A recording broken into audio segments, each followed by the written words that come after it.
My name is Claire Thompson, and if you told me a year ago that asking for help would change not only my home but my heart too, I would have laughed. I was always the kind of woman who carried her own weight, single mom, manager at a local grocery store in Denver, and the kind of person who thought needing others meant weakness. I was wrong. It all started one Saturday morning in March, when my roof started leaking. Rainwater dripped into the living room, right onto my daughter's science project.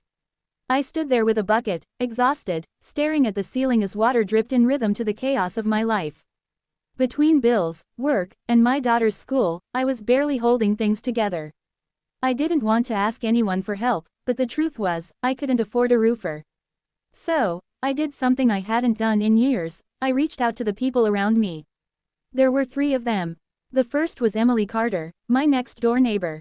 She was a widow in her 50s with a calm presence and a garden that looked like something out of a magazine.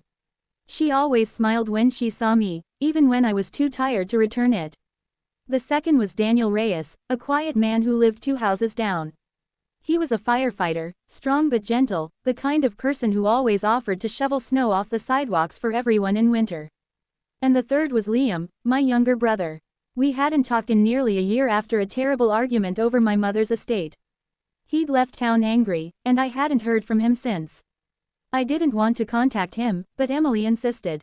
Sometimes, she said, the help we need is the one we're most afraid to ask for. So, I swallowed my pride and sent 3 messages. Hi Emily, the roof's leaking. I could really use some advice. Hey Daniel, do you know anyone who can patch a roof? Maybe you. Liam, I need help. Please. I stared at my phone, expecting silence. But 10 minutes later, all 3 replied. Emily said she'd bring over some tools and coffee. Daniel said he'd be there in half an hour. And Liam, he said, I'll drive up. Be there tonight. When Emily arrived, she didn't just bring tools, she brought kindness. She looked around my messy living room and said gently, It's okay, Claire. Everyone has storms, even the strong ones. Daniel showed up right after, wearing a faded gray hoodie, carrying his toolkit. We'll fix this, he said with quiet confidence. You just have to trust the process. As they worked together, laughter started to replace the sound of dripping water. Daniel climbed onto the roof, Emily held the ladder, and I stood below handing up nails, feeling lighter.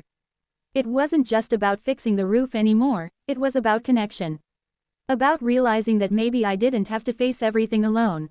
That evening, Liam arrived. He stepped through the door with that same hesitant smile I remembered from childhood. We stood awkwardly in silence until he finally said, Still smells like Mom's cinnamon candles in here. I laughed, even through the lump in my throat. Dinner that night was simple, pasta and garlic bread, but it felt like a feast. We ate together, told stories, and for the first time in months, my home felt full again. After dinner, I took out the old family photo album. I'd avoided it since Mom passed.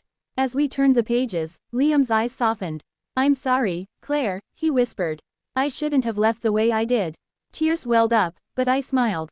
We both made mistakes. But you came back. That's what matters. The next morning, all 4 of us, me, Emily, Daniel, and Liam, climbed onto the roof. The sun was shining, the air was crisp, and we worked as a team. I handed Liam shingles while Daniel nailed them in place. Emily painted sealant over the patched spots, humming softly. It wasn't perfect, but by noon, the roof was whole again. When it was done, Daniel turned to me with a grin. You know, Claire, sometimes the hardest part isn't fixing what's broken, it's admitting it's broken in the first place. That line stuck with me. Over the next few weeks, something incredible happened. Daniel started stopping by in the evenings to check on the repairs. Emily invited me and my daughter to her garden for tea on Sundays. And Liam, he decided to stay in Denver. He got a job nearby and came over for dinner every Friday. My daughter, Sophie, noticed the change before I did. Mom, she said one night, you laugh more now. I like it. It made me realize that healing doesn't always come from grand moments. Sometimes, it's in small acts, someone handing you a nail, sharing a meal, or just sitting beside you when things fall apart. Months later, another storm rolled through. The wind howled, the trees swayed, but this time, the roof held strong. As I watched the rain hit the window, I thought about that day, the day I asked for help. It wasn't just a roof that got fixed. It was my pride, my relationships, my heart. I learned that asking for help doesn't make you weak. It makes you human, and sometimes, the help you ask for becomes the very thing that saves you. That's how a leaky roof brought back my brother, gave me friends who became family, and reminded me of the beauty in letting people in. And that's how everything changed, because I finally asked for help.